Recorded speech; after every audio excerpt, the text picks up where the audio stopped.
આપ જોઈ રહ્યા છો સંદેશ ન્યૂઝ અને આપની સાથે હું છું લખમા। બુલેટિનની શરૂઆત કરીએ। રાજ્યમાં અત્યારે ગરમી એ આકરી બની રહી છે।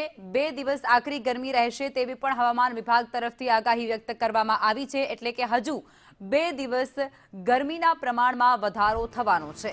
પવનોની દિશા બદલાતા ગરમી વધી રહી છે। રાત્રે ઉકળાટ સહન કરવો પડશે તેવી પણ આગાહી થઈ રહી છે।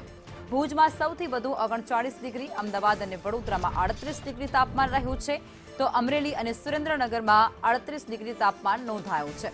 ગાંધીનગર અને ડીસા સાથે સુરતમાં પણ 37 ડિગ્રી જેટલું તાપમાન નોંધાયું છે અને હજુ પણ આવનારા દિવસોમાં આકરી ગરમીથી લોકોને સેકાવવું પડશે, કારણ કે જે તાપમાન છે તેમાં હજુ પણ વધારો થશે અને ગરમીનું પ્રમાણ રાજ્યમાં હજુ પણ વધી જશે।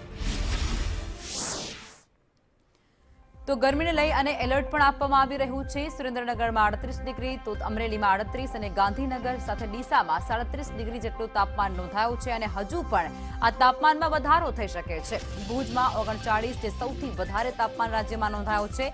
અમદાવાદ અને વડોદરા, અમરેલીમાં 38 ડિગ્રી તાપમાન અનુક્રમે નોંધાયો છે। જોકે હજુ પણ આકરી ગરમી વરસી શકે છે। આગામી 2 દિવસ વધુ ગરમી રહી શકે છે।